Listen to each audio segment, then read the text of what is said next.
удивительные дети.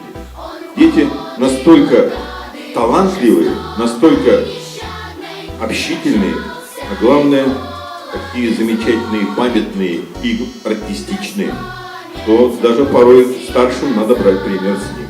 Хоть спит зимой сидеющая Ладога, но помнит лед, когда подпор врагам по коридору смертному была долга.